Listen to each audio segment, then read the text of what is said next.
Welcome to podcast Sarah and Michael. Welcome to another deep dive. I'm Sarah. And I'm Michael. And I have a slightly weird question for you right at the top here.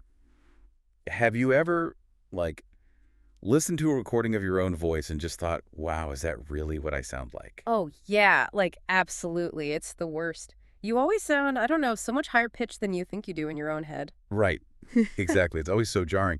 But, now I want you to imagine taking that feeling, that weird sense of recognition, and multiplying it by 1 billion. Okay, well, that just sounds terrifying. It really is.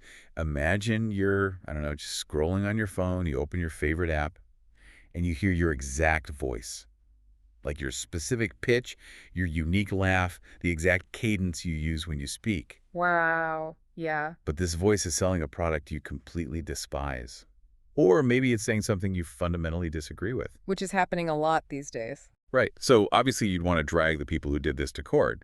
But imagine doing that only for the legal system to basically shrug and tell you that, well, because it was a computer-generated, technically new audio file, no one actually stole anything from you. Yeah, it is the ultimate modern nightmare. You are just completely exposed. Exactly. And the law, at least as it's currently written, is virtually powerless to protect you. Yeah. Because the theft just doesn't fit neatly into any of our, 20th century definitions of property. And that absolute legal void, that's the driving force behind the mission of today's deep dive.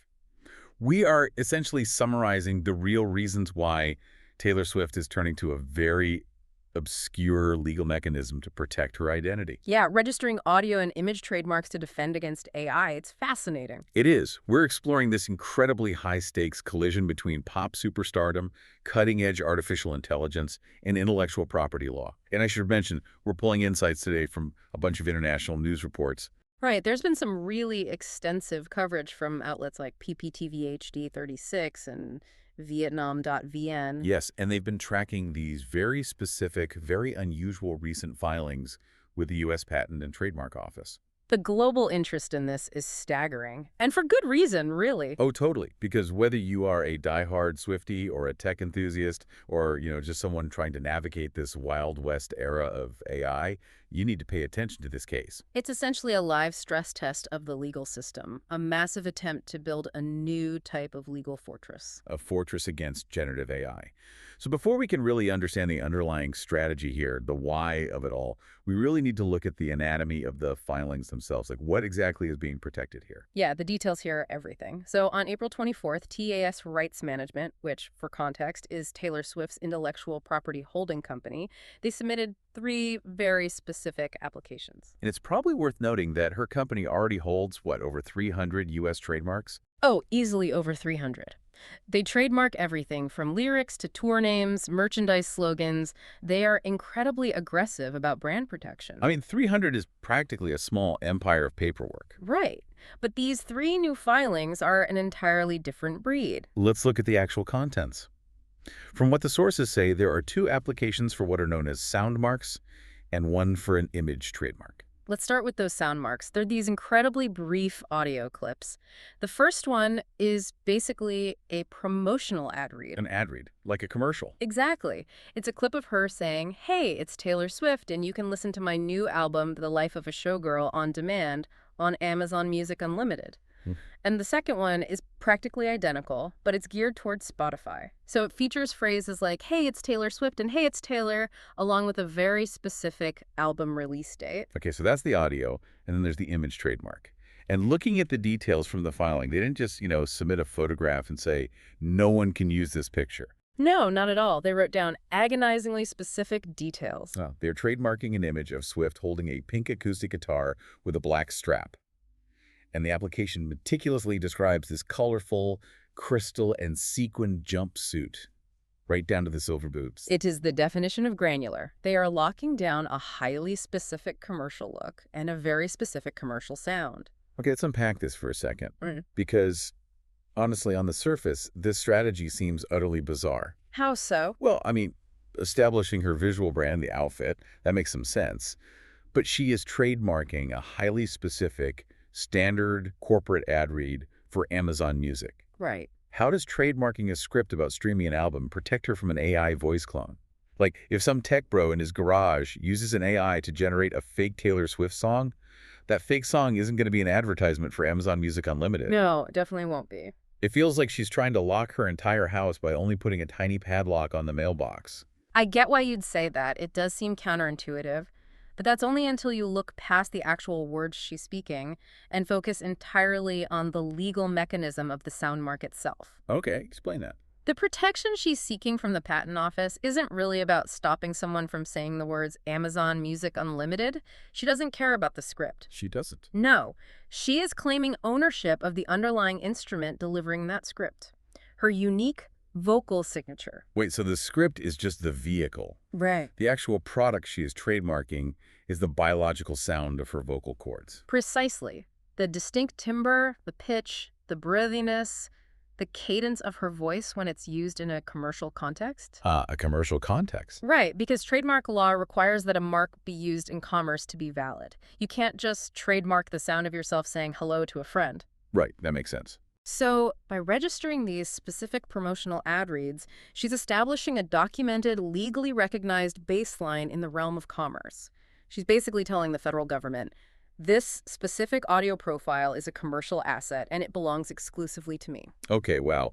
So it's really like about preventing someone from copying that specific Spotify ad, and way more about planting a flag in the ground. A flag that says, this vocal frequency is a registered corporate brand indicator.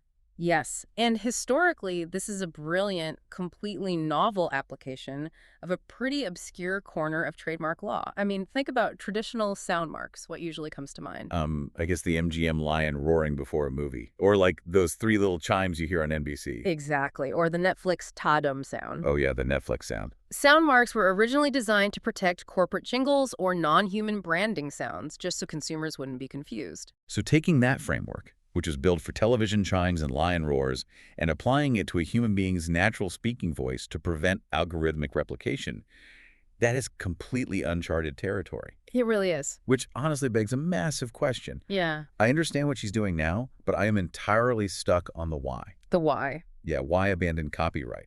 Copyright is the absolute gold standard for musicians, authors, and artists. The music industry practically wrote modern copyright laws to protect their recordings. It's very true. So why jump through all these convoluted hoops with Amazon ad reads and sound marks instead of just slamming these AI creators with a massive copyright infringement lawsuit? And that is the core of the whole issue. To understand why copyright is suddenly, well, entirely insufficient, we have to look at the exact nature of the AI threat facing the entertainment industry today. Right. The sources we reviewed highlight a massive rising tide of AI deepfakes that are fundamentally breaking the old rules. The technology has genuinely reached a point where it is indistinguishable from reality. It's terrifying. We are seeing platforms completely flooded with generated content. The sources detail a whole spectrum of unauthorized replication. Oh, yeah. Like fake advertisements using celebrity likenesses to sell outright scams. Exactly. And we're seeing fake political endorsements being generated too. And just to be clear to you listening, we're noting this neutrally. The sources simply list political deepfakes as a primary example of how this technology is being misused to manipulate voters. We aren't taking any stance on the actual politics involved. Right. It's just a prime example of the tech's capability. Yeah. And perhaps most disturbingly, we're seeing a massive rise in highly sensitive, explicit fake content being generated without the subject's consent. It's an absolute crisis. And this brings us to a really critical insight from trademark lawyer Josh Gerben, which was heavily featured in the reporting. What did he say? He pointed out a fatal flaw in how our laws are currently structured.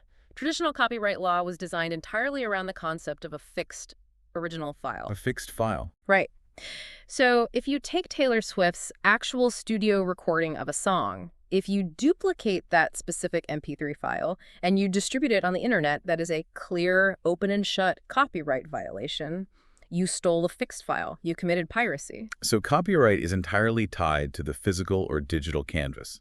If the canvas wasn't duplicated, the law essentially goes blind. You hit the nail on the head. Generative AI does not pirate files in that traditional way. Right. When an AI creates a deepfake audio track, it isn't, copying and pasting her old vocal takes into a new arrangement. It doesn't work like a digital sampler at all. It's learning the statistical probability of the audio waves. Yes. The AI model is fed thousands of hours of her interviews, her songs, her concert footage. It studies the patterns of her voice, and then when prompted, it generates an entirely new audio file that just happens to sound flawlessly identically like her. Okay, let me try to visualize this with an analogy, because this is wild. Go for it. Copyright is basically like a security guard, Right. right? A guard that stops someone from walking into a museum, taking your painting off the wall, and running it through a massive photocopy machine to sell prints. Sure. But AI isn't a photocopier. Hmm. AI is like a highly advanced, infinitely patient art forger. Oh, I like that. The forger stands in your studio for years, watching every stroke of your brush. They learn exactly how you mix your blues, how you apply texture, your exact stylistic signatures. Right. And then the forger goes home, grabs a brand new canvas, and paints an entirely original masterpiece that perfectly mimics your style, and then they just slap your name on it. Copyright can't arrest the forger because technically no one stole the original painting. It's a net new creation. That is a brilliant analogy. And it hits the core problem perfectly. Copyright law is fundamentally struggling to regulate the forger because the forger isn't stealing the physical canvas. They are stealing the abstract essence of the artist. Wow. The AI creates a net new file, and that creates a massive, catastrophic legal loophole for any public figure whose value is tied to their identity. So, by pivoting to trademark law, she is essentially trying to bypass the forger problem altogether. Exactly. But does this actually work? Like, let's say an AI prompt jockey generates a totally original song with new lyrics, new music, but uses an AI voice trained on Taylor Swift. Yeah. Is that technically a trademark violation? Like, how does the burden of proof shift here? Here's where it gets really interesting. In copyright law, the standard is basically, did you copy my exact copyrighted file? But in trademark law, the standard of proof is entirely different. The standard is consumer confusion. Consumer confusion, meaning, did you trick the public? Exactly. The court asks, is the unauthorized use of this mark likely to cause confusion or to cause mistake or to deceive the typical consumer as to the affiliation, connection, or association of the product? Okay, so if someone uses an AI-generated voice that sounds identical to her trademarked Amazon ad read, let's say, to sell a knockoff perfume on TikTok, she doesn't have to prove they copied a specific audio file. She just has to prove that a reasonable teenager scrolling through TikTok would genuinely believe Taylor Swift was endorsing that perfume. Yes, that's all it takes. And the same applies to the image trademark. Right, the guitar and the boots. Yeah, if a company generates an AI avatar of a blonde woman wearing a highly specific pink guitar, silver boots, and a crystal sequin jumpsuit to sell, like a video game, Swift can argue that the specific combination of visual elements, the trade dress, as it's known, creates consumer confusion. The public will assume she's involved. Exactly. By relying on consumer confusion, she completely sidesteps the entire debate about whether AI output is a new file. That is genuinely brilliant. It doesn't matter how the audio or image was created. It only matters that it is deceiving the public and diluting her registered commercial brand. Right. She realized the front door of copyright was left wide open by AI, so she went around the back and built a fortress out of trademark law. That's a great way to put it. But surely there are limits to this, right? Like, what if an AI creator generates a fake Swift song, but puts a massive disclaimer at the start saying, this is an AI parody not affiliated with Taylor Swift? If there is a disclaimer, there is technically no consumer confusion. Does the trademark fortress just crumble? That is exactly where the strategy will inevitably face its toughest legal hurdles, particularly regarding fair use and the First Amendment. Right, parody is usually protected. If someone creates an AI parody and clearly labels it as such, proving consumer confusion becomes significantly harder. However, trademark law does have a secondary weapon called trademark dilution. Dilution, meaning they're watering down the value of the brand, even if no one is explicitly confused. Exactly. Famous brands and TAS rights management certainly qualifies as a famous brand. They can argue that even with a disclaimer, associating their highly valuable trademarked voice or image with unauthorized, perhaps low-quality or unsavory AI content harms the reputation and distinctiveness of the brand itself. It's an incredibly aggressive legal posture. It is. But it makes me wonder, if we zoom out from Taylor Swift for a second, what does this mean for the broader entertainment industry? Because she obviously can't be the only person terrified of this loophole. Far from it. If this untested legal theory actually works, does it redefine the concept of human identity for everyone in the public eye. The ripple effects of this are enormous, and they extend globally. In the reporting, Leticia Caminero, she's an intellectual property lawyer from the World Intellectual Property Organization, or WIPO. She pointed out something crucial. What was her take? She noted that this legal maneuvering isn't just about stopping a few fake cryptocurrency ads today. It's about reinforcing long-term foundational brand value in a completely new technological paradigm. Because AI is rewriting the rules. Rapidly rewriting the fundamental rules of the entertainment industry. Very soon, the ability to legally control your own likeness will be the single most valuable asset any public figure possesses. And Swift isn't completely alone in recognizing this shift. The sources mention that actor Matthew McConaughey is making similar moves. He is. McConaughey recently filed trademark applications to protect his voice. And interestingly, he specifically included language regarding digital avatars and virtual likenesses. Wow, so he's really spelling it out. Oh, his filings were incredibly pointed. He essentially stated that we desperately need a clear legal framework regarding ownership, consent, and attribution in this new digital reality. He isn't just trying to protect a specific movie role, you know? He's trying to establish the ground rules before the technology completely overruns the film industry. But wait, going back to trademark lawyer Josh Gerben for a second, he noted that this strategy is almost entirely untested in federal court. It is. Using a commercial sound mark of a human speaking voice to fight an algorithmic deepfake that hasn't actually been litigated to a final verdict yet, right? Not yet, no. So are these massive celebrities just building incredibly expensive legal scarecrows? Like, are they filing these granular, highly specific applications just hoping the mere threat of a trademark lawsuit is enough to scare off AI creators, even if the legal foundation is still shaky? That is a very astute observation, and practically speaking, the answer is yes. There's a massive deterrent factor at play here. Because the threat of the lawsuit is often more powerful than the actual law. Precisely. I mean, consider the reality of the situation. You have TAS Rights Management, an entity with virtually limitless legal resources. An army of lawyers. Right. When they have a registered trademark on file, it gives them the absolute right to send terrifying, heavily documented cease and desist letters. Most independent AI prompt creators, or even mid-sized tech startups, are absolutely not going to risk a prolonged multi-million-dollar legal battle in federal court just to test the theoretical boundaries of Taylor Swift's trademark. No, they'll take one look at the letterhead and just delete the deepfake immediately. The vast majority of the time, yes. The trademark acts as a blunt instrument to enforce compliance before it ever reaches a judge. But it's more than just a scare tactic. These filings are actively forcing the issue on a systemic level. Even if the theory remains untested in a Supreme Court, heavyweights like Swift and McConaughey are dragging the patent offices and the legal system kicking and screaming into the modern era. They really are. They're forcing the government to acknowledge the glaring, dangerous gap between our outdated 20th century intellectual property laws and 21st century generative technology. It really is a proactive, aggressive defense. I mean, they are looking at Congress, seeing how slowly legislation moves, and realizing they can't wait 5 or 10 years for a dedicated AI identity law to be drafted and passed. They'd lose everything by then. Right. So they are taking the tools that already exist, obscure trademark rules built for serial mascots and television chimes, and weaponizing them to protect their humanity. And by doing so, they're paving a road. Because they have the resources to file these complex applications and fight these initial battles, they're establishing a legal precedent. And once that precedent is set, Exactly. Once it's set, other artists, independent musicians, and creators who don't have billion-dollar legal teams might eventually be able to use that established roadmap to protect themselves. so what does this all mean for you, the listener? Let's just synthesize the journey we've been on today.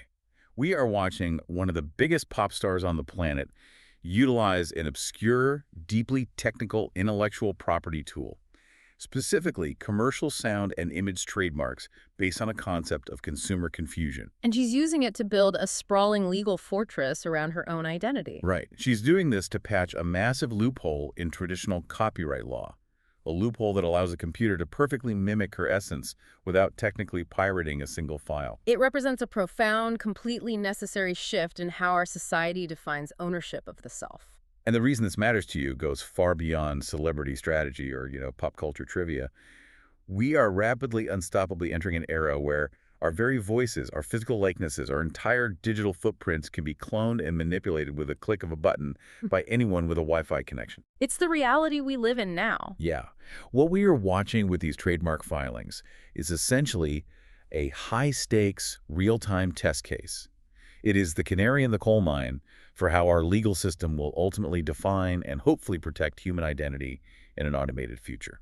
The battles being fought over ad reads and sequin jumpsuits today are really laying the foundation for the digital human rights of tomorrow. Which leaves us with a lingering and honestly a deeply uncomfortable question to ponder as we wrap up this deep dive. Let's hear it. If a human voice, the exact way you speak and laugh, and a signature physical look can be registered, codified, and defended as a corporate commercial asset simply to protect them from being stolen by a machine, at what point does a person stop being a human being and simply become a walking, talking portfolio of intellectual property? Wow. It really forces us to ask what parts of ourselves we actually own and what parts we simply license to the world. It really does. The old definitions of what constitutes a theft and what constitutes art are clearly breaking down. The legal waters are murkier than they have ever been, and we are all just trying to navigate the fog before the technology outpaces us entirely. Thanks for joining us for this deep dive. Keep questioning the things you hear, protect your digital footprint, and we'll catch you next time.